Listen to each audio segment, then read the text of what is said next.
tal? Muchas gracias por acompañarnos. Hoy tenemos el gusto de charlar con el doctor en Humanidades, Juan Miguel Zunzunegui, autor también de numerosos libros sobre la historia de nuestro país y otras naciones. Si bien no fue fácil elegir el tema para esta entrevista, por razones de una importante efeméride, hablaremos hoy sobre Hernán Cortés, un personaje odiado, vilipendiado por muchos, admirado por unos cuantos, pero que pocos conocen en realidad más allá de la información general de los libros de texto o de las versiones que lo presentan como un ambicioso y sanguinario. Así que, doctor Zunzunegui, ¿quién fue Hernán Cortés?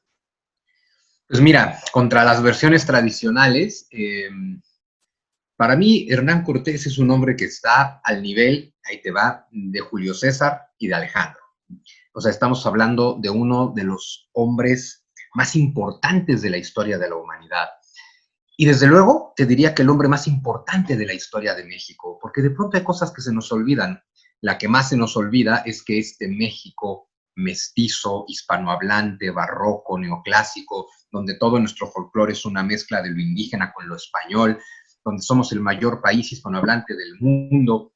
Es decir, que todo lo que México es hoy es derivado de que haya llegado Hernán Cortés. Entonces, las personas que se van con un discurso que a mí me parece patriotero y nacionalista barato de maldecir a Hernán Cortés y lamentarse de que Hernán Cortés haya llegado, esas personas se lamentan de que México exista. De hecho, cada persona que se lamenta de que Hernán Cortés exista, se están lamentando de existir ellos mismos, porque todo lo que hoy pasa en México, incluyendo cada persona que vive aquí, es derivado de que vino Hernán Cortés. Es decir, todo lo que hoy es México, todo lo que somos, es derivado de que para bien o para mal, Hernán Cortés hizo lo que hizo.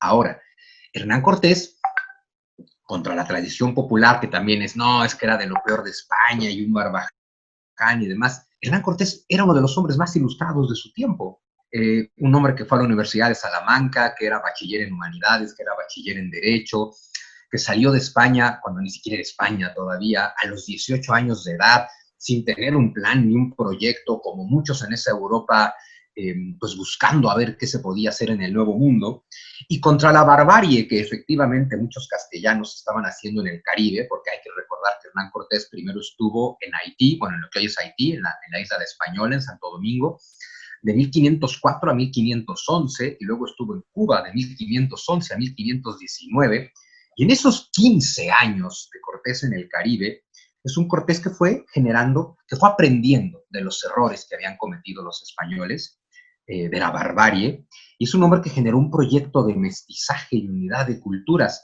Claro, eso efectivamente, ya que Hernán Cortés pisa el territorio que hoy es México, claro que se va a convertir en una guerra. De pronto hay que recordar una cosa, todos los encuentros de la humanidad han sido violentos. Eso no es culpa de Hernán Cortés, eso es culpa de la humanidad, ¿no? Pero finalmente, de pronto se nos olvida, un Hernán Cortés que tomó Tenochtitlan al mando de 1,000 españoles y por lo menos 100,000 indios.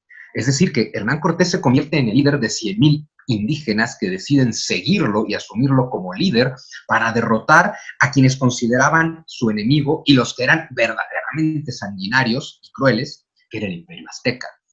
En su momento Cortés no lo vieron todos esos pueblos como un conquistador, lo vieron como un libertador.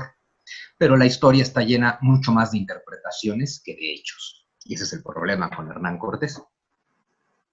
Así entonces que Hernán Cortés tenía una perspectiva muy diferente sobre lo que llegaba a hacer a Tenochtitlan. Esa visión para emprender un mestizaje, para mezclar las culturas, para que el choque de civilizaciones diera origen a algo mejor. ¿Es así? Es así, justo contra el choque que había hecho al principio los primeros colonos castellanos que cruzan el Atlántico, que sí llegaban con el tema de yo soy superior y vengo a imponer mi cultura y mi religión.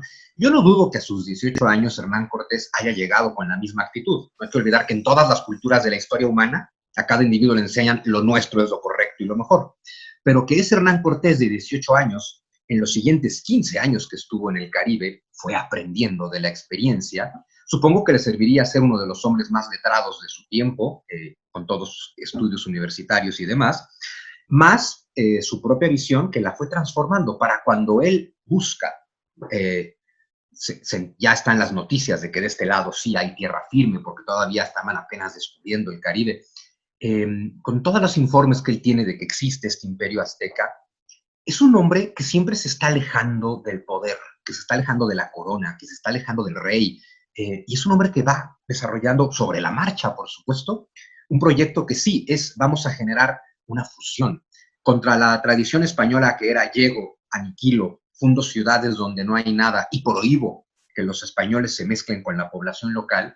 Hernán Cortés, desde el Caribe, desarrolló la idea de, no, vamos a generar nuestros pueblos junto a los pueblos indios y vamos a aprender a convivir con ellos y vamos a aprender a cohabitar con ellos y vamos a, lo que él hizo desde que llegó a Haití, vamos a casarnos con ellos.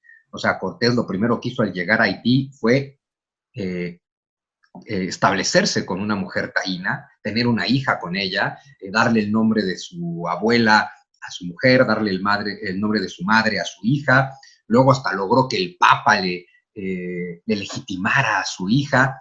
Es un hombre que estaba encantado con la cultura india, un enamorado de las culturas indias de América, y que trató de generar una cuestión de mestizaje y fusión cultural, que obviamente, insisto, se convierte en una guerra. Pero bueno, vaya, eso es la historia de la humanidad. Lo curioso es que todas las culturas que existen hoy en día son resultado de que en el pasado hubo choques y encuentros de cultura y civilización. Todas generaron guerra, todas generaron destrucción y todas generaron algo nuevo. Y nuestro caso no es la excepción. Hubo un choque entre lo que está llegando de Europa y lo que había aquí y generaron algo nuevo, tan hermoso como México. Por eso es terrible lamentarse de Hernán Cortés y su aventura, ¿no? Doctor, ¿qué cuentan las crónicas acerca de el encuentro entre Moctezuma y Hernán Cortés, desde su primer avistamiento mutuo, digámoslo así, hasta los meses en los que tuvieron una relación que podría llamarse hasta amigable, ¿sí? Y después dinos, ¿cómo imaginas tú el diálogo, la plática, el encuentro, la relación entre un conquistador que ahora sabemos era culto y el emperador místico de un gran imperio como el México? Mira, empiezo por lo último que has dicho, un emperador místico, un sabio. Moctezuma, tristemente, en la interpretación nacionalista que hacemos hoy, decimos fue un cobarde. Hay que entender que nadie en esa época decía, oh, esto es la conquista de México. Esa es una narrativa actual. Moctezuma, un hombre grande, sabio, místico, no tenía la más remota idea de qué hacer, se está enfrentando a una novedad absoluta, ¿no? Primero trató de no recibirlos, de alejarlos, trató de hacer conspiraciones con otros pueblos para que los mataran, intentó de todo, pero Moctezuma, que llevaba 20 años viendo cómo esta gente extraña empezaba a llegar, porque él tiene informes, de pronto entiende una cosa, él le hace una gran pregunta a Hernán Cortés. Moctezuma le pregunta a Cortés, ¿cuántos más vienen detrás de ti? Porque claro, es un hombre que ha visto que empezaron a llegar estos extraños por el mar Caribe, por Yucatán, y que lo que Moctezuma ve es cada vez son más, cada vez llegan más lejos. Este es el primero que ha llegado hasta acá. Lo puedo matar a él y a sus 400 hombres, pero ¿en cuánto tiempo van a llegar otros? Y otros, y otros. Moctezuma entiende que está pasando algo que se sale completamente de su control, pero que esta gente no va a dejar de llegar. Él le pregunta a Cortés, ¿cuántos más vienen? Y al final decide recibir a Cortés. Claro, a ver, Cortés iba a llegar a Tenochtitlán, lo recibiera o no Moctezuma, pero hay que recordar que al final Moctezuma recibe a Cortés. Él llega por el paso de los volcanes, lo reciben los señores del Valle de México, lo van llevando en un desfile por la calzada para llegar a Tenochtitlán, donde se encuentra con Moctezuma, se hablan, se hacen regalos, hacen protocolos. Moctezuma lo invita a la ciudad, lo toma de la mano, lo atraviesa por la plaza, lo instala en un palacio, y a partir de ahí vivieron juntos los españoles y los aztecas 7 meses en Tenochtitlán, generando obviamente mucho conflicto entre la élite política de Tenochtitlán, pero a partir de que Cortés se establece el 8 de noviembre de 1519, hasta que tiene que salir huyendo en la noche triste, ¿no?, en junio de 1520, estamos hablando de más de 200 días que Cortés y Moctezuma se vieron a diario. Porque claro, cada uno quiere saber todo, absolutamente todo del otro, porque claro, cada uno representa pues un mundo completamente distinto, distante, extraño del que no sabe nada. Hay muy pocas crónicas de lo que platicaron. Todo depende en gran medida de la crónica de Bernal Díaz del Castillo, que además yo le creo mucho a la versión de Christian Duverger, que dice que Bernal Díaz del Castillo no es otra cosa más que el sinónimo, el seudónimo de Hernán Cortés. Pero más allá de eso, desde el principio Moctezuma le deja claro a Cortés que sabe que es un ser humano, contra el mito aquel de que lo confundieron con Quetzalcóatl y con dioses. Ese es un mito hecho a posteriori por los franciscanos amigos de Cortés. Moctezuma lo recibe con palabras muy raras porque le dice: entra a tu ciudad, descansa, estás en tu estado natural, has vuelto. Nosotros sabemos que no somos originarios de esta tierra y te estábamos esperando. ¿Qué quiso decir Moctezuma? No lo sabremos nunca. Pero al final lo recibe y con el paso del tiempo hacen una relación que efectivamente llegó a ser amistosa. Hombre, hay autores que dicen que hasta romántica.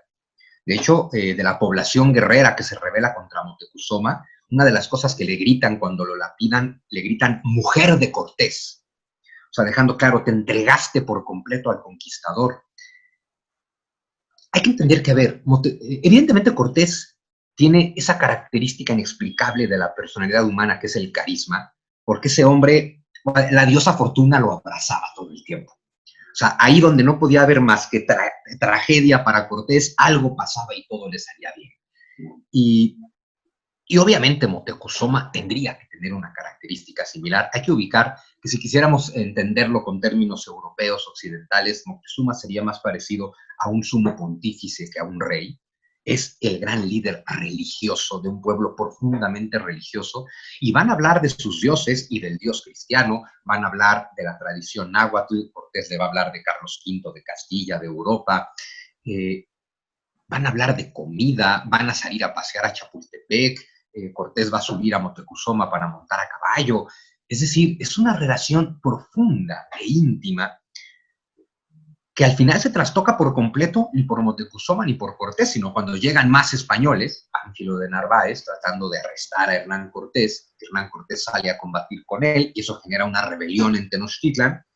Hernán Cortés logra regresar, llegar al palacio donde estaba instalado, tratar de que Moctezuma arregle las cosas, y es ahí cuando el propio pueblo azteca lapida a Moctezuma, que muere días después por las heridas, y porque se dejó morir, y porque probablemente le pidió a su curandero que le diera un brebaje para morir. Y lo último que le encargó Moctezuma a Cortés fue: cuida de mis hijos. Eso también es una cosa súper profunda, es: te encargo a mis hijos. Claro, tenía 200 hijos. Le encargó a 2 particularmente: a Tecuichpo, la que fue conocida como Isabel de Moctezuma, y a Chimalpopoca, que fue conocido como Pedro de Moctezuma. En la huida de la Noche Triste, Cortés se los llevó. A esos y a otros hijos de Moctezuma, que se le murieron algunos en la Noche Triste, logró salvar a Isabel de Moctezuma, le dio dote, la casó. Eventualmente los hijos de Isabel de Moctezuma fueron a España y en España recibieron sus títulos de nobleza y el más gran título de nobleza que te dan en España, que es Grande de España, y se quedaron a vivir allá, ¿no? Y es curioso porque con el paso del tiempo, pues nada, tuvieron el título Condes de Moctezuma, pero los Condes de Moctezuma vivían en España, ¿no? Pero es una relación muchísimo más allá de, pues, de la versión tan simplista que nos da la educación de este país.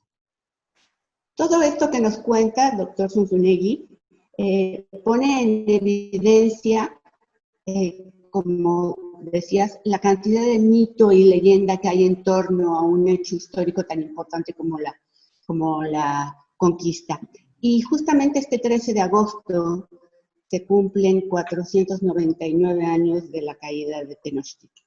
¿No crees que sería tiempo ya de despojarnos del victimismo, de ese sentimiento adverso hacia los conquistadores españoles y asumir que, como bien decías al principio, toda conquista conlleva violencia, pero también nutre y enriquece a las civilizaciones que se fusionan? ¿No sería ya pues tiempo de sentirnos orgullosamente mestizos? Tendríamos que sentirnos orgullosamente mestizos y orgullosamente hijos de 2 raíces gloriosas, porque se habla mucho en México de nuestras raíces y siempre hablamos de los indígenas, lo cual es correcto, es una de nuestras 2 raíces más grandes.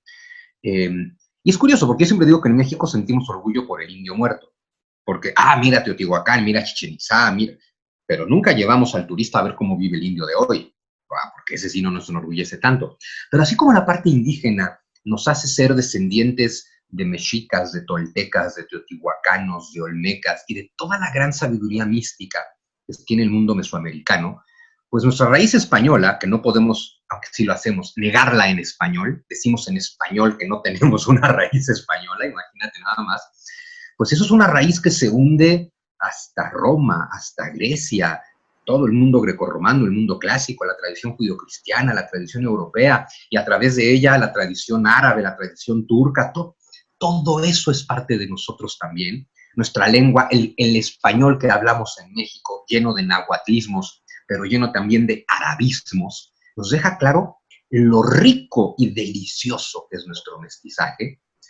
Pero el problema es que lo que tenemos es una narrativa de victimización, como bien señalas, que le ha servido a los políticos del México independiente desde 1821, en gran medida, y sobre todo a los del siglo XIX, porque, no sé, si tú ves, claro, la forma, el estado en el que viven los indios hoy en México es terrible, pero pensar que la forma en la que viven los indios hoy en México, discriminados, pobres y con todas las carencias, no es culpa de Hernán Cortés. De hecho, Hernán Cortés estableció leyes a favor de los indios, viajó a España para tratar de presionar al emperador Carlos V para hacer leyes a favor de los indios, para luchar para que no se estableciera la Inquisición y que si se establecía que no pudiera tener jurisdicción sobre los indios.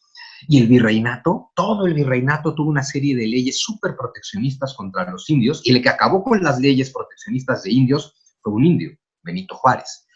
Y la situación en la que vive el indio en México hoy es culpa y responsabilidad directa de los gobiernos mexicanos actuales y del Estado mexicano moderno que nace en el siglo XIX y luego renace en el XX, muy intolerante, muy racista, muy excluyente, muy nacionalista, que no concebía la presencia del indio más que como una pieza de museo. Pero eso es responsabilidad de los mexicanos del siglo XIX y XX, no es responsabilidad de Hernán Cortés. Muy interesante. Agradecemos al doctor Juan Miguel Zunzunegui la oportunidad que nos ha dado de platicar en esta ocasión sobre este tema, y para quienes estén interesados en el mismo y en los libros de nuestro entrevistado, aquí abajito en la introducción de la entrevista vamos a poner los links y las redes de contacto con el doctor Zunzunegui, y también la manera en que pueden acercarse a su obra, que es toda sumamente recomendable. Gracias, doctor, por acompañarnos. Un placer, muchas gracias. A todos ustedes nos veremos pronto. Déjanos tus comentarios y si te gustó, dale like.